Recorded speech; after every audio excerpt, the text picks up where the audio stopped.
Greetings, dear friends, and welcome to the enchanting realm of the wizarding world. Picture yourself stepping through the invisible veil that separates our mundane world from a place brimming with wonder and magic. Imagine being whisked away on a journey through time and space towards the venerable Hogwarts School of Witchcraft and Wizardry. Here, we will peel back the layers of history to reveal the spectral secrets of the castle's resident ghosts. Prepare to delve into the spectral secrets of Hogwarts as we embark on our phantom mystery. Our spectral journey begins in the distant past as we explore the origins of our ghostly companions. In the early days of magic, the line between the living and the departed was, shall we say, a bit blurry. Ghosts, or spirits of those who had passed, were viewed with a mix of fear, reverence, and curiosity. It was around this time, when the first stones of Hogwarts were laid, that the first spectral apparitions began to appear. These apparitions were not the translucent figures we're accustomed to today. No, they were shadowy, ethereal entities, more felt than seen. They were mysteries, enigmas, whispers in the corners of the castle. But as wizards and witches grew more adept at their craft, they began to understand these spectral presences. They discovered that ghosts were not a single type of entity, but rather a spectrum of spectral beings. Some were echoes, imprints of strong emotions or experiences. Others were spirits, conscious entities who chose to remain in our world. And a select few were phantoms, powerful apparitions with a deep connection to the magical world. Each ghost had its unique characteristics. Some were jovial, others melancholic. Some were visible only at night, others in the light of day. Some were bound to certain locations, others roamed freely. And each had its own tale, a story woven into the rich tapestry of Hogwarts history. As wizards and witches began to understand these spectral beings, they also learned to coexist with them. They accepted their ghostly companions not as frightening apparitions, but as part of their magical community. This acceptance allowed the ghosts to grow, to evolve, and to become more than mere shadows in the corners of the castle. And so, the ghosts became part of Hogwarts. They wandered its halls, attended its feasts, and even participated in its classes. They shared their wisdom, their stories, and their magic with the living, enriching the Hogwarts experience for generations of wizards and witches. As time went on, these spectral beings became an integral part of Hogwarts, each with their own tales to tell. Each ghost at Hogwarts has a story, a tale of their time before and after they became a resident of the castle. Let's start with the Grey Lady. Once known as Helena Ravenclaw, she was the daughter of Rowena Ravenclaw, one of the 4 founders of Hogwarts. Helena was a clever and ambitious young woman, but she lived in the shadow of her brilliant mother. In a desperate bid to outshine her, Helena stole her mother's diadem, a magical artifact of immense wisdom, and fled. Rowena, frail and ill, sent a young man to find her daughter, a man who would later become the Bloody Baron. When Helena refused to return, the Baron, in a fit of rage, killed her and then himself. Now, as the Grey Lady, she haunts the castle, forever mourning her actions.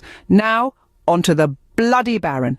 As I mentioned earlier, the Baron was a student at Hogwarts during the time of the founders. He was deeply in love with Helena Ravenclaw, but was known for his hot temper. That temper led to his tragic end and his eternal penance.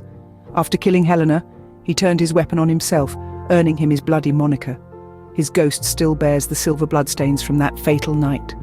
He's a somber presence in the castle, a constant reminder of the consequences of uncontrolled passion and rage.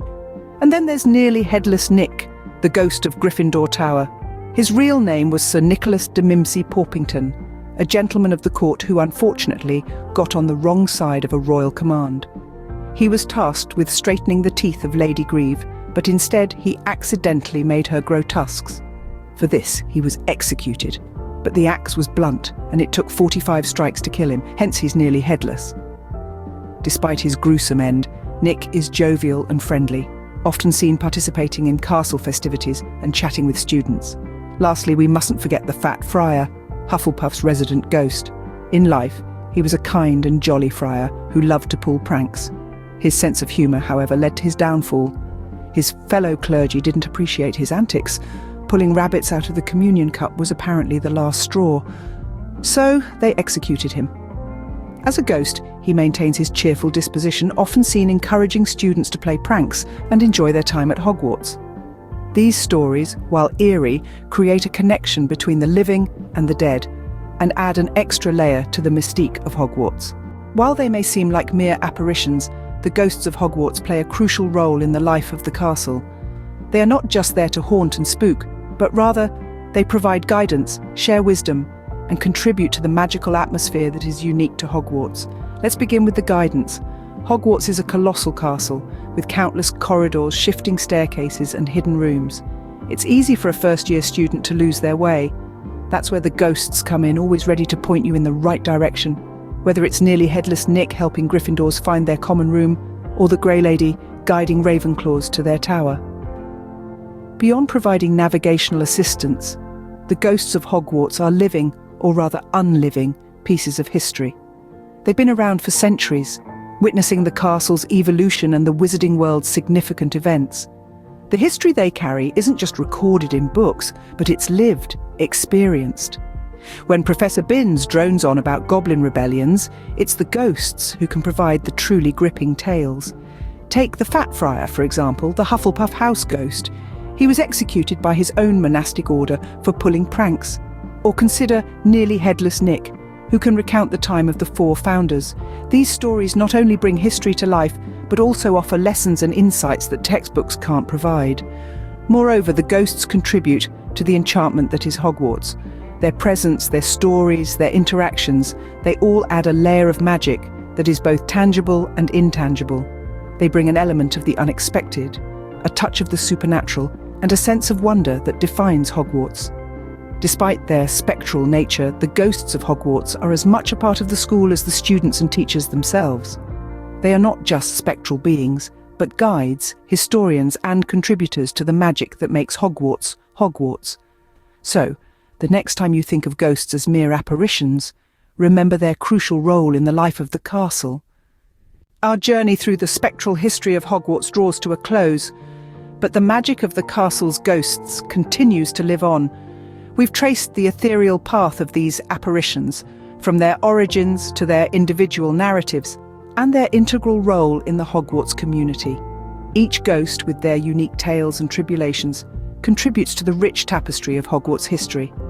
They are the unseen threads that weave together an intricate story of bravery, loyalty, cunning, and wisdom.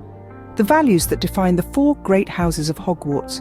They are the unseen magic that breathes life into the stone walls of the castle, turning it into a home for many young witches and wizards.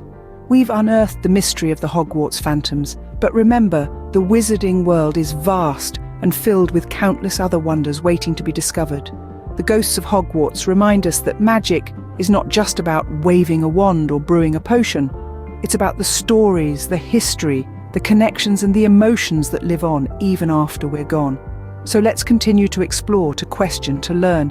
Let each step we take in this magical world be a step towards understanding the myriad of mysteries that it holds. Remember, dear friends, that magic is not just about spells and potions, but also about the unseen entities that make Hogwarts the enchanting place it is. Until our next magical journey, farewell.